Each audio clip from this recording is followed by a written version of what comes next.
Welcome to another edition of Frankly Green Bay, brought to you by Baumeister. Oh, today I got someone I've been wanting to get on this show for a while. Ladies and gentlemen, Steve March-Tormé. Welcome to Frankly Green Bay, Steve March-Tormé. Did I scare the crap out of you, brother? Quite right. You know what? I've been wanting to get you on this show for so long. You're such a dynamic figure in this community. First of all, why are you living in Appleton, Wisconsin? Now we know, yes. Because you perform all over the world. Dad is right. Mel, Mel Tormé. We all know that. We'll get that out of the way. You moved to Appleton. How does the music career work while you live here?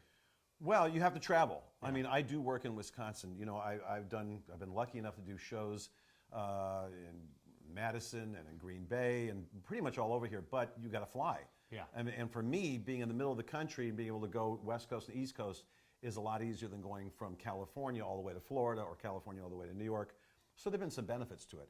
And not to mention we get lots of snow. The main reason. Thank God, right? You know, I said Anchorage isn't cold enough. I'll move to Appleton. We're going to go back to the beginning. New York boy. Grew up in New York. Mel and your, what was your mother's name? Candy. Candy. We're married a couple years. Mel goes off. Tell me about those New York years. What were those like? Well, you know, I was born in Manhattan. Yeah. Don't remember much of that. Okay. And after my mom and dad got divorced, she married Hal March. Yes. Who was the host of the $64,000 question show. So we moved to Westchester County. It's a beautiful little town there. Always felt safe. And, you know, this is really a big part of the story because people always ask me, well, you're Mel Tormé's son. Tell us about the musicians you've come in contact with and the people you met through your dad. And I go, well, I didn't meet musicians because I was brought up by Hal March and all of his friends were comedians. So getting away from the comedy, when did you find out you could sing? Because you started your first band when you were 13. Yeah. Did you always have the gift? Oh, I don't know if it's a gift, but at least I knew I had a voice. And I knew that I had a pretty good ear. I don't think you can teach. Well, you're a singer. Yeah. I don't think you can teach pitch. You're right. You're born with it. Yeah, you can keep lifting weights, Yeah. but you may never throw 90. Correct. And if my daughter has it. My daughter Ruby has uncanny pitch. And Yes. you know what? I didn't sit with her saying, no, it's just was there. right there.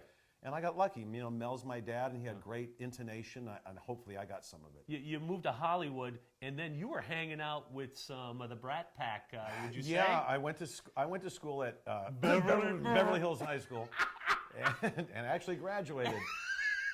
And I went to school with some people that, you know, we lost one of them recently. I went to high school with Carrie Fisher. Yeah. Lorraine Newman was in my class. Wow. So they're just, you know, I was hanging around with a lot of Dino Martin, who was Dean Martin's son, rest in peace. And you didn't know any better. I mean, they were just your buddies, right? Oh, yeah. It wasn't like, ooh, no, we just all went to school together. We played tennis. Was your dad a musical influence, or what was going on with you at that time? Because I know other things influenced you. Yeah.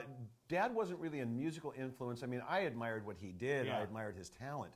But as we talked about, my influences were Joni Mitchell and the Beatles and Steely Dan and Todd Rundgren. And my ear was so much more pop-oriented. But I realized, well, you can actually sing jazz. You can scat, and you seem to have an inclination towards that. And when I did an album called Swingin' at the Blue Moon Bar and Grill, love it. that was the first time my dad and I got Dad to do the duet with me. Okay. So Dad and I did Straighten Up and Fly Right. We did it in 2 takes. Dad and I sang it live, and we did 2 takes. And he said, "That's it, I'm hungry." Hey, join us next week as we delve into more with Steve March-Tormé.